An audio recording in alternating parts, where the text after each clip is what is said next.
regresamos a argumentos. Doctora Aglia González Lobato, la pregunta en lo que nos habíamos quedado, ¿no? Estábamos hablando del conflicto internacional y de también cómo a actores políticos pues les parece quizá conveniente o una vía fácil un cambio de gobierno a través de la forma violenta. Nos hablabas, no ocurrió en Irán a pesar pues de ese conflicto, de esa llamada guerra de los 12 días.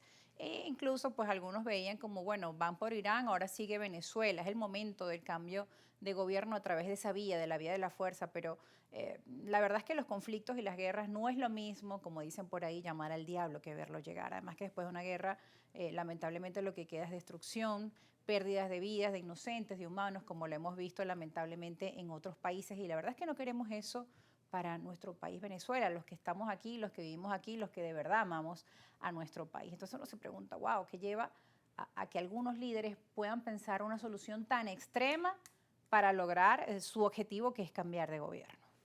Bueno, yo la verdad que veo ese comentario de una absoluta irresponsabilidad y bueno, con toda la dosis, digamos, de lo que uno defiende al país, ¿no? Pero yo creo que en todo caso, fíjate, aquí la oposición tiene que replantearse nuevamente.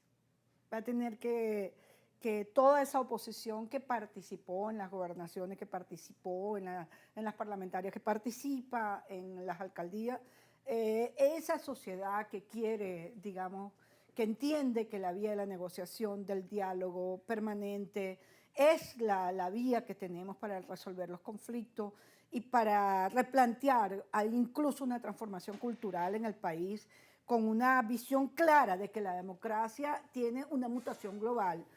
Bueno, va a tener una estrategia distinta a la que tiene este factor radical e irracional que ha hecho estos llamados tan estridentes, pero que en todo caso lo que podría ser parte de una estrategia de ese grupo para salir victimizados de todo esto y lograr no asumir los costos que significan un fracaso en la falta de estrategia política, de no tener plan B, plan C, plan D, sino que el único plan era y yo, y yo, y yo. Entonces, ese grupo probablemente lo que estamos viendo es llamando o victimizándose, tratando de victimizarse para generar, como dicen en algunas partes, esas banderas falsas o falsas banderas para, bueno, tratar de lograr cómo salen de este conflicto que no les va a ser fácil.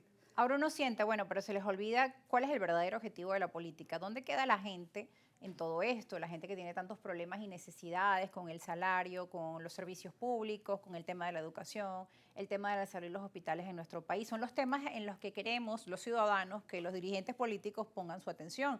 Pero si están en esta diatriba, pues difícilmente vemos que avancen en esas respuestas, ¿no? Y también cómo llevarle ese mensaje a los ciudadanos de la importancia que tienen palabras como el diálogo y la negociación cuando son tan mal vistas ahora en este país, porque en otros países vemos cómo avanzan esos procesos de negociación, cuando justamente el objetivo es dar esas soluciones, ¿no?, a los problemas y para eso hay que negociar o sentarse con el que piensa distinto. Pero acá también eso está mal visto y son criticados y etiquetados aquellas personas que de un lado u otro piensan que la vía de la negociación es indispensable. Claro, pero un liderazgo mesiánico sustituyó todo tipo de estrategia.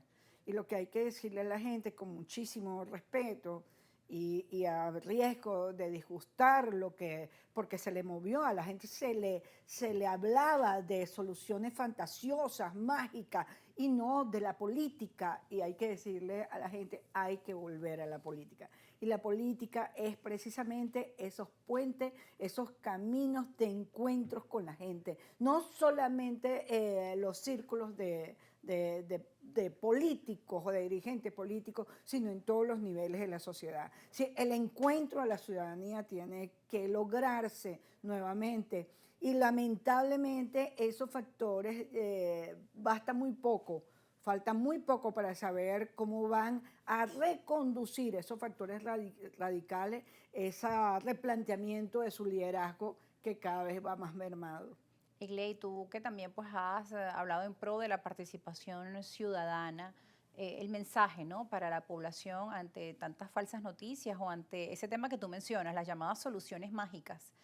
que lamentablemente esas soluciones mágicas creemos que son lo mejor porque queremos ver resultados inmediatos. Por lo general, todos en nuestra vida, hasta en lo personal, queremos un resultado fácil, pero digamos que lo que queremos lograr a veces implica disciplina, trabajo y en el caso a nivel político, negociación, diálogo, que son a veces difíciles, ¿no? Sí, es que se torció el camino de factores democráticos, se torció. Se le empezó a hablar a las personas, a la gente, de esa salida fantasiosa, mágica, inmediata, que el cambio era inminente y lo que queríamos en Venezuela era una transformación progresiva en donde todos eran necesarios.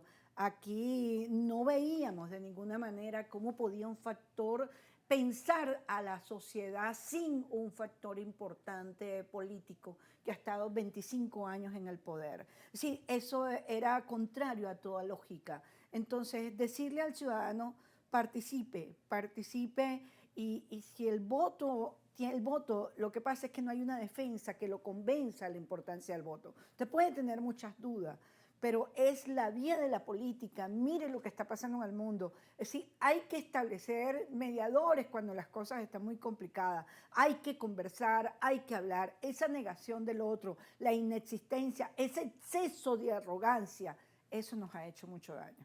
Ahora, Gle, en este escenario es posible, en un escenario polarizado como este, que una tercera vía emerja. Veo que también hay muchos dirigentes políticos jóvenes, también posiciones de centro, moderados, partidos políticos que se denominan como independientes, que también tienen sobre la mesa un montón de propuestas interesantes. ¿Es posible creer que pueda emerger quizá una tercera vía que piense en la gente? Mira, yo lo que considero es que no va a haber un cambio si el gobierno no permite que lo haya y el cambio tiene que ser cultural, o sea, el cambio tiene que ser, porque hemos estado muy sometidos a unas líneas narrativas que son absolutamente negativas para la sociedad. Entonces, abrir espacio con todos los sectores políticos y tratar de hacer ver que esa transformación que exige el país pues tiene que hacerse también con impulso desde el gobierno, no una relación confrontativa. Cualquiera que me esté diciendo, bueno, pero ¿y cómo va a ser? Bueno, si usted tiene algo diferente, hágalo, pero mire el resultado. El resultado es la impotencia, el resultado ha sido un vacío, la oposición en este momento está vaciada de alternabilidad política, de poder real, y entonces eso no es bueno porque el gobierno tiene que tener contrapesos y hacia allá es que tenemos que ir. Ahora, ¿cómo es la vía? La vía tiene que ser dialogando, la vía tiene que ser sentado, la vía tiene que ser que se abran, es decir, que te permitan a ti que tienes ideas diferentes sentarte a conversar y ver qué podemos hacer en conjunto. La idea es que en vez de escalar el conflicto, teníamos que convencernos que teníamos que hablar con el gobierno. Bueno, pero eso no ocurrió en ese momento, ¿no? De, digamos, avanzar en esas mesas de negociación y de diálogos en la forma en que muchos solicitaban, como es tu caso. Pero es viable que esto pueda retomar con los factores que hoy están haciendo vida política dentro de nuestro país. Hablabas del tema de la pluralidad, pero también el otro tema que es tan importante como es la alternabilidad. Bueno, lo que pasa es que, fíjate, el gobierno ha logrado con esta estrategia de la oposición, que le ha costado mucho quedar en algunos cargos, algo impensable, que era relegitimarse. Mm. Es decir, reconquista la base, comparte el poder. Había que entender, es decir, tú necesitabas de todos los factores, tanto del oficialismo como de la oposición, para lograr un cambio nacional. No lo lograste. ¿Y ahora qué tienes que buscar? Tienes que buscar una convivencia política. Tienes que buscar esos estados, esas regiones, cómo apoyar a los alcaldes, a los gobernadores, cómo trazar líneas donde te decía Venezuela el punto de partida y el sur global como horizonte. Muchas gracias, doctora Gle González Lobato, por acompañarnos con su visión y con su mensaje, esa visión hacia el sur global, hacia estos pueblos del sur. Y también poner ese foco, ¿no? Justamente en los ciudadanos que están allí, en la población, en sus demandas, en sus necesidades, el rescate de la política con P mayúscula. Gracias a ustedes que siguen en sintonía de este espacio a través de la señal de Globovisión. Al regreso seguiremos con nuestra segunda invitada esta tarde. Muchas gracias, doctora Gle. Gracias, querida.